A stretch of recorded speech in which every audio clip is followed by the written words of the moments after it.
A Warner Brothers executive told Clint Eastwood, "Cast a white actor or we're not funding the film." Clint looked him in the eye and said 5 words that cost him $12 million of his own money, but changed Hollywood forever. The actor he refused to replace? He just thanked Clint at the Oscars, while the executive watched from home, unemployed. It was August 2004, in a Warner Brothers conference room in Burbank, California. Clint Eastwood, at 74 years old, sat across from 6 studio executives. On the table between them, the script for $1 Million Baby, Clint's passion project about a female boxer, her grizzled trainer, and the brutal cost of dreams. The film was nearly greenlit. Budget approved at $30 million. Hilary Swank attached as the lead. Production scheduled to start in 6 weeks. This meeting was supposed to be a formality. Final signatures. Congratulations. Let's make a great movie. But there was one problem. One role. One actor. One decision that would determine whether the film happened at all. The role was Eddie "Scrap Iron" Dupree's, the ex-boxer turned gym custodian, who narrates the story. The heart of the film. The conscience. The voice that guides the audience through a story about dignity, loyalty, and what we owe each other when the world stops caring. Clint had cast Morgan Freeman. The studio wanted someone else. Someone white. Someone more relatable to middle America. Someone who wouldn't limit the film's commercial potential. "Morgan is perfect for this role," Clint said, his voice that trademark rasp. "He understands the character. He brings gravitas, warmth, wisdom. This film doesn't work without him." Richard Emerson, the senior VP of production, a man who'd greenlit 20 major films and thought that made him an artist, leaned forward. "Clint, we respect your vision. We really do. But we need to talk about demographics. This is a boxing film set in a working-class gym. The core audience for this film is white males, 25 to 54. That's who buys tickets. That's who makes a film profitable." "Morgan Freeman is one of the most respected actors in the world," Clint said. "Audiences love him." In supporting roles, Emerson interrupted. "In Driving Miss Daisy, he was great. In Shawshank Redemption, perfect. But those films had white leads driving the story. This film, with a female lead and Freeman as essentially the co-lead, we're asking a white male audience to identify with perspectives that aren't theirs. Market research shows that's a risk." "Market research," Clint repeated, his tone flat. "Yes, we've done extensive testing. Boxing films with diverse casts underperform compared to traditional casting. Ali underperformed. The Hurricane underperformed. We're not being racist, Clint. We're being realistic about what sells tickets." "Those films had other problems," Clint said. "This is a different story." "Maybe," Emerson said. "But why take the risk? Why not cast someone like Ed Harris? Or Tommy Lee Jones? Someone who gives us the same gravitas, but expands our potential audience?" "Because Eddie Dupree's is a black man," Clint said simply. "The character is black. He's a black ex-boxer from a generation that fought for respect in and out of the ring. His perspective on Maggie's journey comes from that experience. You can't just swap in a white actor and pretend the context doesn't change." "With all due respect," another executive chimed in, a woman named Patricia Chun who ran marketing. "Most audiences won't care about that nuance. They'll care about whether they connect with the characters. And our research consistently shows that white audiences connect more readily with white characters, especially in lead and co-lead roles."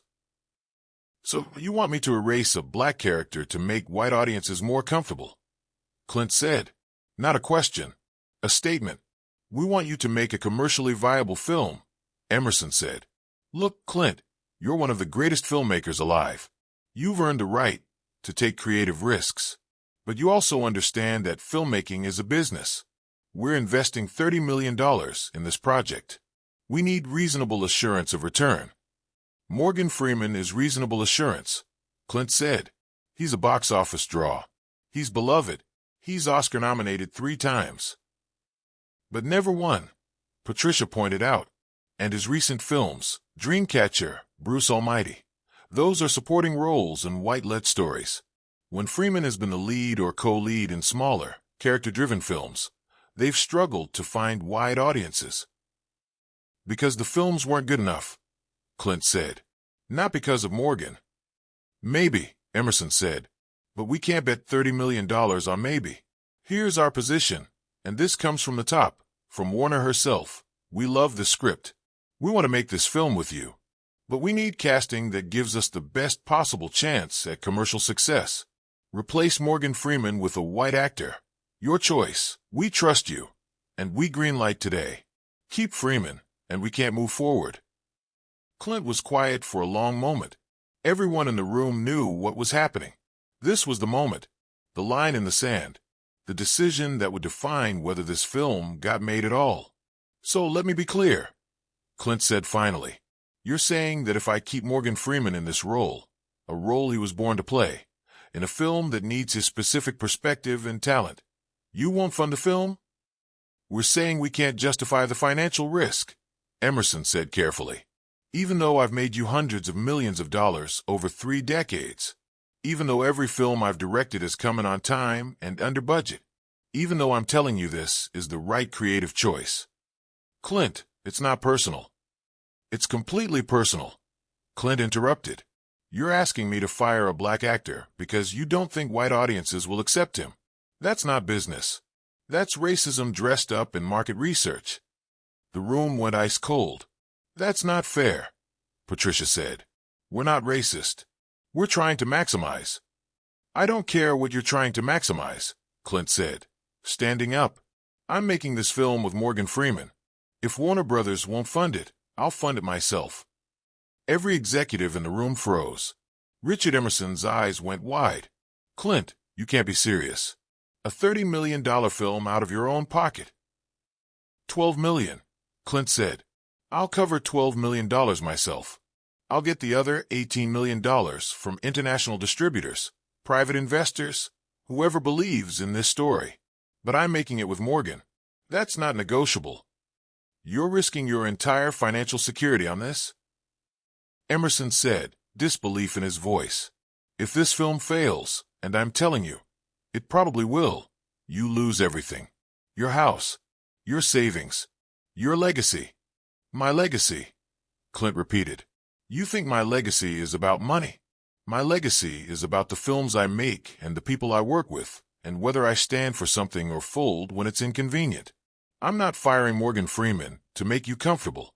I'm making this film my way. You can be part of it or not. That's your choice.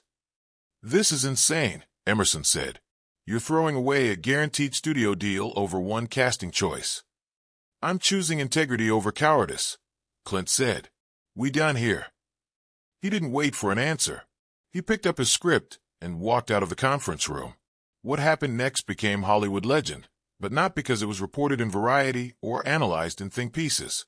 Because 120 people watched it happen, crew members, agents, actors, and they told the story for 20 years until it became part of the industry's collective memory. Clint left that meeting and made 2 phone calls. First call, Morgan Freeman. Morgan, it's Clint. We're making the movie. You're in. Nothing's changed. Clint, I heard about the meeting. If this is causing problems, I can step aside. I don't want you to risk. You're in, Clint repeated. We start shooting in 6 weeks. I'll handle the money. You just bring that character to life. Morgan was quiet for a moment, then said, Why are you doing this? Because you're right for the role, Clint said. And because the film needs your voice. And because I'm not going to make a film that I don't believe in just to make some executives comfortable with their racism. Clint, you don't have to. I do, Clint said. I absolutely do. See you in 6 weeks. Second call, his business manager. I need $12 million available for a film production. Liquidate whatever you need to liquidate. Sell stocks. Mortgage properties. I don't care. I need the money in 4 weeks. Clint, that's most of your liquid assets. If this film doesn't perform, then it doesn't perform. Make it happen. Over the next 4 weeks, Clint assembled funding from sources Warner Brothers never expected. A French distributor committed $6 million for European rights. A Japanese company put in $4 million for Asian distribution. 2 private investors, one of them Francis Ford Coppola, each contributed $1 million. And Clint put in $12 million of his own money, the largest personal investment he'd ever made in a film. The budget got cut to $30 million total. Clint deferred his own salary. Hilary Swank deferred hers. Morgan Freeman, when he found out what Clint had done, deferred his as well. "If he's risking everything," Morgan said, "the least I can do is make it easier." Production started in October 2004. The atmosphere on set was electric, not with tension, but with purpose. Everyone knew the story of the Warner Brothers meeting. Everyone knew what Clint had risked. They worked harder because of it. Morgan Freeman delivered the performance of his lifetime. His narration, warm, wise, tinged with melancholy, became the soul of the film. His scenes with Clint crackled with authenticity. His presence elevated every frame he was in. When they wrapped in December 2004, Clint had a rough cut within 3 weeks. He showed it to a small group of industry insiders. The response was unanimous. This was special. Warner Brothers came back. Quietly. Through intermediaries. They'd heard the film was good. They wanted to distribute it. Clint's response, delivered through his lawyer: "You had your chance. We'll find someone else." Lakeshore Entertainment picked up domestic distribution. The film premiered at limited release in December 2004, then went wide in January 2005. What happened next shocked everyone, except Clint. $1 Million Baby became a phenomenon. Critics raved. Audiences sobbed. Word of mouth exploded. The film that Warner Brothers said would fail because it had a black co-lead and a female lead became one of the most beloved films of the decade. Box office, $216.8 million worldwide against a $30 million budget. Academy Awards, February 2005. 7 nominations. Best Picture, 1. Best Director, Clint Eastwood, 1. Best Actress, Hilary Swank, 1. Best Supporting Actor, Morgan Freeman, 1. Morgan Freeman stood on that Oscar stage at 67 years old, holding his first Academy Award after 3 previous nominations, and he said this: "I want to thank Clint Eastwood, not just for this role, which is the honor of my lifetime, but for something that happened before we ever shot a frame. Clint risked everything, his money, his security, his career, to make this film the right way. When people with power told him to compromise, he said no. When they told him I was a commercial risk, he said I was essential. And when they tried to make him choose between money and integrity, he chose integrity. Clint, you didn't just give me a role. You gave me dignity. Thank you." The camera cut to Clint in the audience. He was standing, applauding Morgan, and for the first time in public memory, there were tears in his eyes. That night, Richard Emerson, the Warner Brothers executive who'd told Clint to fire Morgan Freeman, watched from home. He'd been let go from Warner Brothers 6 months earlier. Not officially because of the $1 Million Baby situation. Officially, it was restructuring. But everyone in Hollywood knew. He gambled on his market research over Clint's creative instinct. He'd lost. Spectacularly. The ripple effects of that decision went far beyond one film. In 2005, studios started greenlighting more diverse casting. Not because they'd suddenly become woke. Because Clint Eastwood had proved that market research about white audiences rejecting diverse casts was bullshit. $1 Million Baby had made a fortune. It had won Best Picture, and it had done it with a female lead and a black co-lead in a story about boxing, the exact demographic risk Warner Brothers had flagged. Other directors started citing Clint's decision. If Clint Eastwood can risk $12 million of his own money to stand by his casting, I can push back on a studio note about diversity. Young black actors started getting calls for roles that would have gone to white actors 5 years earlier. Not tokenism. Real roles. Complex characters. Because the commercial argument against them had been demolished. Morgan Freeman's career exploded. He'd been excellent for 30 years, but post-Oscar, he became one of the most sought-after actors in the world. Not for supporting roles. For leads. For characters that drove stories. And Clint, he got his $12 million back, plus a massive profit. But more than that, he'd cemented his reputation not just as a great filmmaker, but as a filmmaker with principles. 10 years later, in 2015, there was a retrospective of Clint's career at AFI. The panel included Clint, Morgan Freeman, Hilary Swank, and several film scholars. Someone from the audience asked about the Warner Brothers meeting. Clint, characteristically brief, said, "I had a choice. Make the film the right way or the easy way. I chose right. That's not heroic. That's just basic professionalism." Morgan Freeman added, "What Clint's not saying is that he risked everything. He put up $12 million of his own money he'd earned over 50 years, because he believed in the story and he believed in me. There are exactly 4 directors in Hollywood who would have made that choice. Clint was one of them. That decision didn't just change my life. It changed the industry." A film scholar on the panel noted, Million Dollar Baby came out in 2005. In the 5 years after, the percentage of diverse casting in major studio films increased 23%. That's directly traceable to this film's success. Clint didn't just make a great film. He proved that the economic arguments against diversity were false. That changed the conversation. But the most interesting response came from a young black filmmaker in the audience, a woman named Ava DuVernay, who was just starting her career. "I was 33 when Million Dollar Baby came out," Ava said. "I was trying to break into the industry, and every door was closed. And every time a door closed, someone said the same thing. Black stories don't sell. Black perspectives don't travel. White audiences won't show up." Then I saw Million Dollar Baby win Best Picture with Morgan Freeman in a co-lead role, and I realized, they've been lying. The audience was always there. The problem was the gatekeepers. She paused, emotional. Clint didn't just make a film. He broke a narrative. He proved that audiences are smarter and more open than Hollywood gives them credit for. And he did it by risking his own money, because no one would back him. That's not just filmmaking. That's activism. 20 years later, the story is still told. Film students learn about the Warner Brothers meeting in classes about film financing and creative integrity. Business schools use it as a case study about when to trust data versus instinct.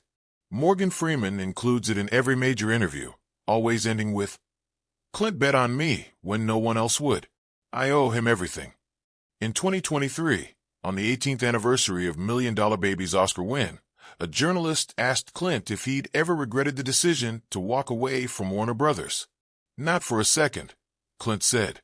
"I risked $12 million. I got back $20 million plus an Oscar for Best Director. But more than that, I made the film I wanted to make with the actor I wanted. You can't put a price on that." "Well, actually you can. It's $12 million. And it was worth every penny." The journalist pressed, "But what if it had failed?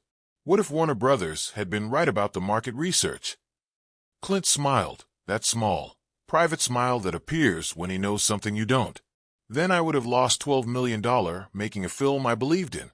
That's not failure. That's integrity. I'd rather be broke and proud of my work than rich and ashamed of my choices." Richard Emerson, the executive who demanded Clint fire Morgan Freeman, never worked in Hollywood again after Warner Brothers let him go. He moved to Northern California, started a vineyard, and by all accounts, lived a quiet life. But in a rare 2019 interview with a Film History podcast, he was asked about that meeting.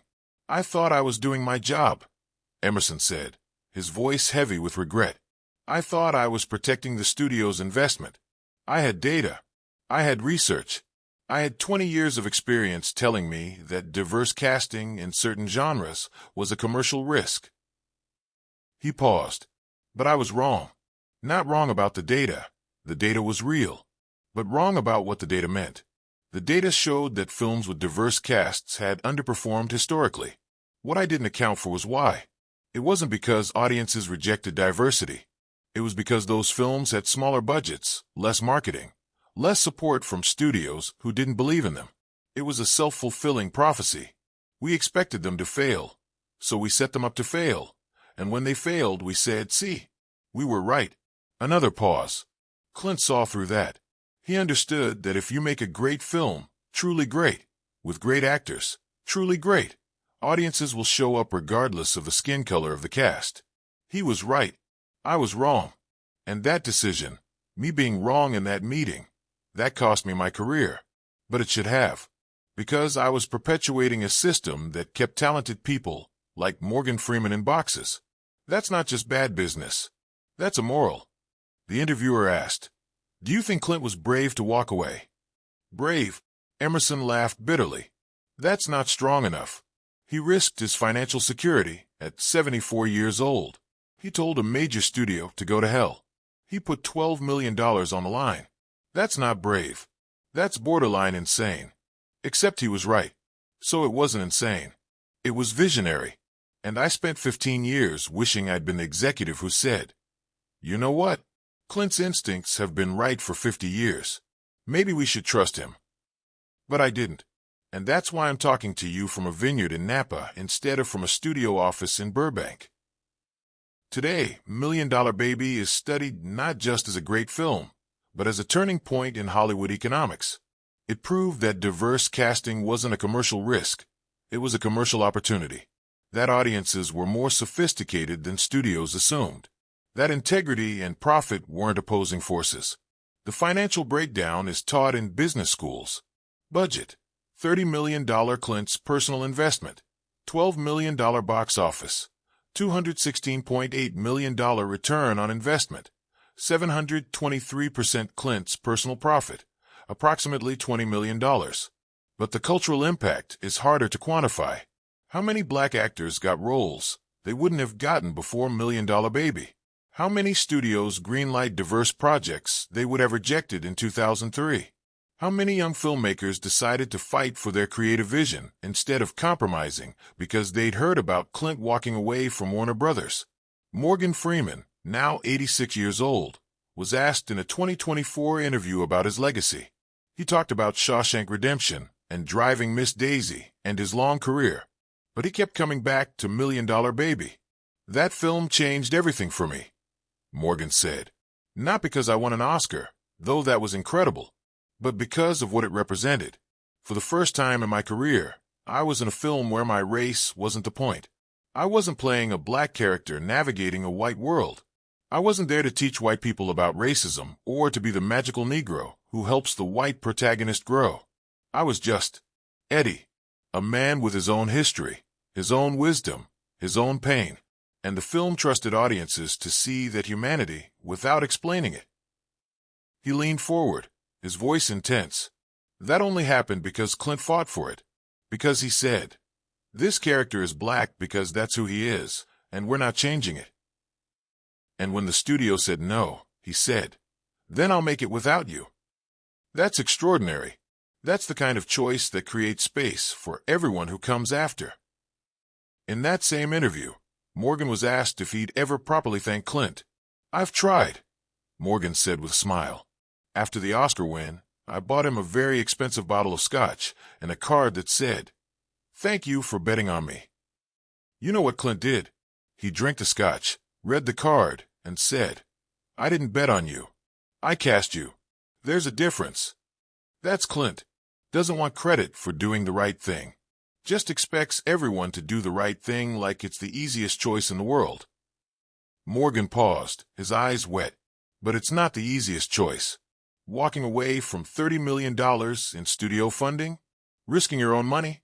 That's terrifying. And he did it. For me. At 74 years old. He did it because he knew it was right.